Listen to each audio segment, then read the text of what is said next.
En el territorio amazónico padeció un porcentaje significativo de la nación ticuna. Se cree en el exterior de este territorio que la humanidad es ajena por falta de información, pero están activos por indígenas a lo largo de la historia en estos ecosistemas, lastimosamente con un nicho cada vez más reducido en la actualidad. La Amazonía es una región que no es homogénea, es una región fragmentada, algunos espacios están urbanizados, otros están inmersos en la selva. Leticia es solo uno de los espacios del territorio, el cual pasó de tener una selva virgen a convertirse en una cuna de una sociedad de interacción multinacional. A partir de la llegada de migrantes peruanos en 1867, muchos trabajadores relacionados con el oficio de la extracción cauchera y bajo las órdenes del capitán Benigno Bustamante, se intensifica en el territorio de Leticia procesos de mestizaje y transculturización. De esta forma, la compleja aldea Maguta, en el área ticuna, se verá condicionada por la cultura del oriente peruano y la frontera brasilera de Tabatinga. Alrededor de 1850 emerge la labor de extracción de las gomas elásticas en la Amazonía al margen de la Segunda Revolución Industrial, coincidiendo con la repartición de la Amazonía entre Brasil y Perú como consecuencia del Tratado de 1851. Fue el campamento de lo que hubiera sido el fuerte del militar Ramón Castilla, que nunca llegó a terminarse y funcionó en los últimos años del siglo XIX y comienzos del siglo XX como una pequeña aduana que intentó regular el comercio de caucho del río Amazonas existente entre Iquitos y Manaos.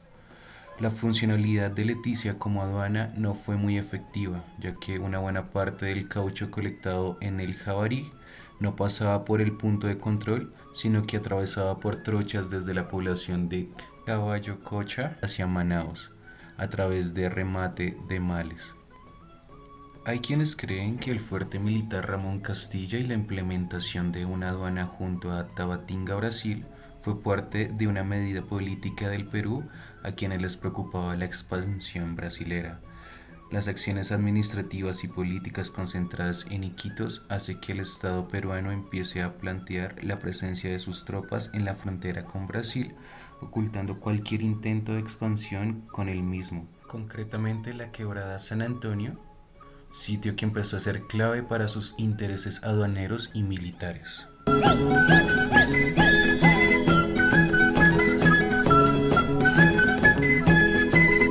En el nuevo reino de Granada, el proceso de mestizaje fue tan intenso durante el periodo colonial que para finales del siglo XVIII la población indígena censada no alcanzaba el 10% a lo largo del territorio neogranadino.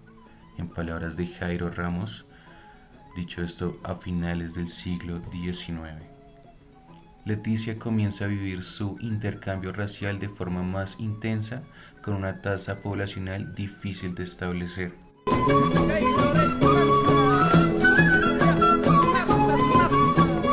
Al finalizar la época de los Estados Unidos de Colombia, el territorio nacional comienza su época republicana y Amazonas aún adscrita al departamento del Cauca. Años atrás había comenzado la fiebre del caucho, pero hasta el año de 1902, Julio César Arana, empresario de gomas, impuso su actividad comercial con torturas, amenazas y homicidios a frente al raudal conocido como la Chorrera.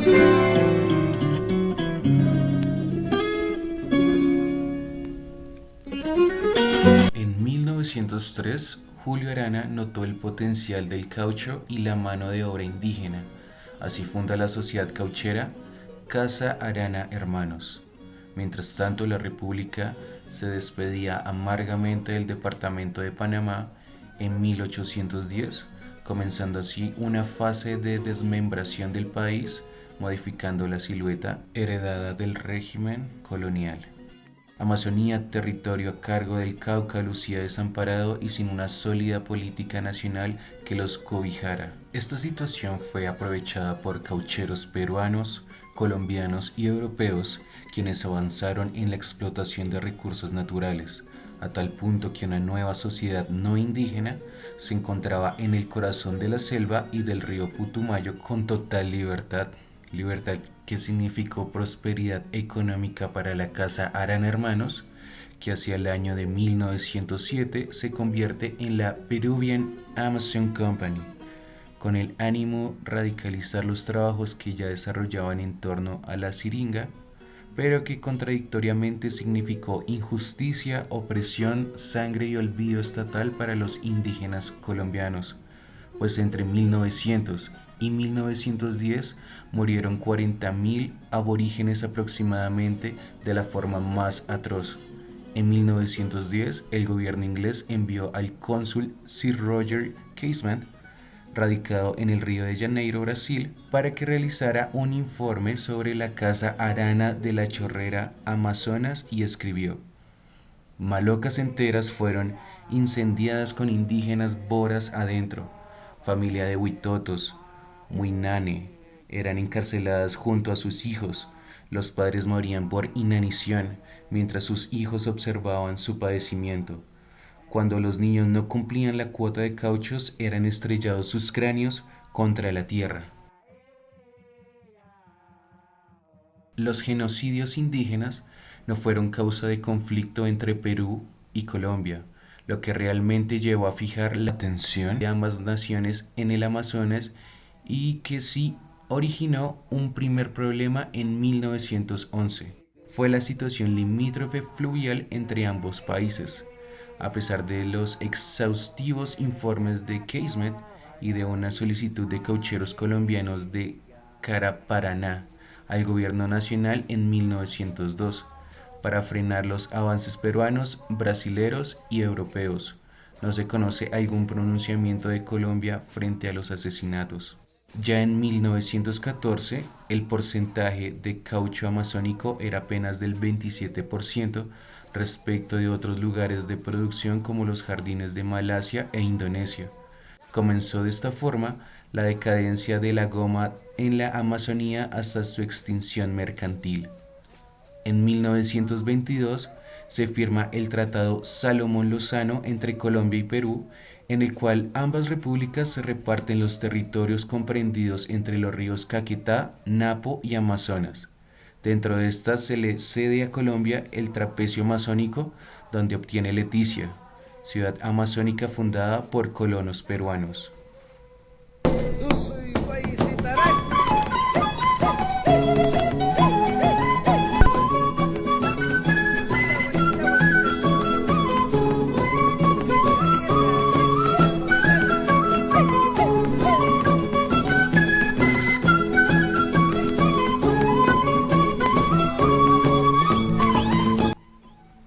Con la firma del Tratado Salomón-Lozano nace el trapecio amazónico colombiano. Leticia y Puerto Nariño son lugares del trapecio amazónico en donde existe una organización urbanística. Este territorio fue testigo de la llegada de la raza europea, de las misiones católicas, de la invasión peruana y de la gradual llegada de los grupos étnicos Adoque, Bora, Cocama, Inga, Macuna, Miraña, Ocaina, Huitoto, Yagua, Yucuna y Negro. El territorio leticiano presenta las siguientes características.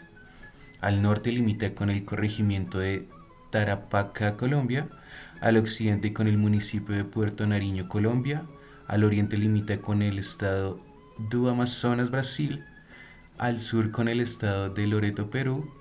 La cabecera municipal se localiza entre 0 y 80 metros de altitud sobre el nivel del mar. El municipio tiene un área de 5.968 kilómetros cuadrados.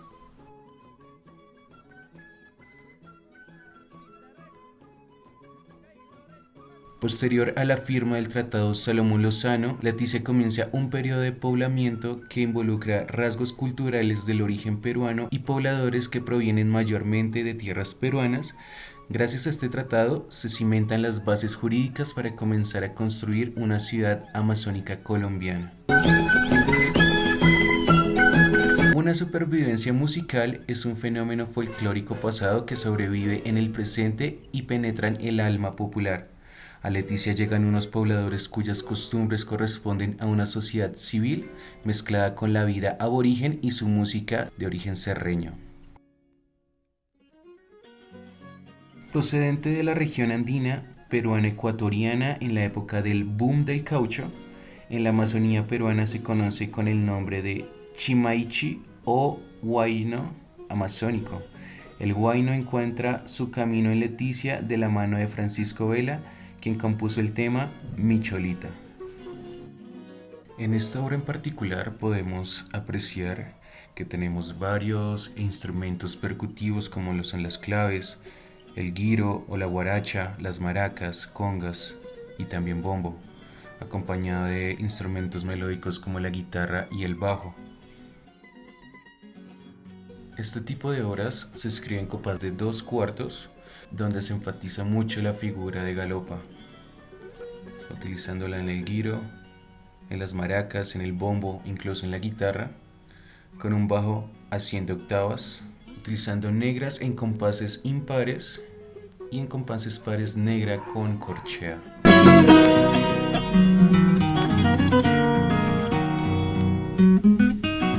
Sonó en Leticia con la llegada de agentes estatales, siringueros y silvícolas, las formas populares provenientes de los Andes peruanos. Esta estructura permitió contar aspectos de la vida de la frontera. Habitualmente se utiliza el compás de 3/4 para las percusiones, siendo el primer tiempo el más fuerte y tocando el segundo y tercero con staccato para el guiro o guaricha y para las maracas o cabaza. El primer tiempo lo estaría tocando el bajo y el segundo y tercero la guitarra, acompañando así pues de forma vals.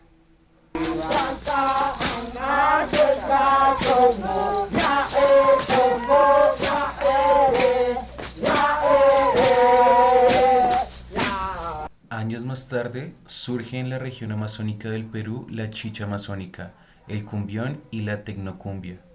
Militares provenientes de la costa caribe de Colombia interpretan musicales que se fusionarán con la música de los Andes peruanos, creando un sonido psicodélico, selvático y bailable.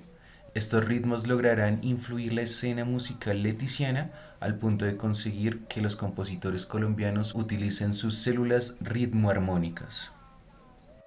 En el cumbión implementamos un compás de 2/4, utilizando nuevamente para el guiro galopas y utilizando también conga y cowbell o cencerro. Tenemos ahora dos guitarras eléctricas, una haciendo melodía y la otra el acompañamiento, y un bajo en staccato en negras. Por quintas.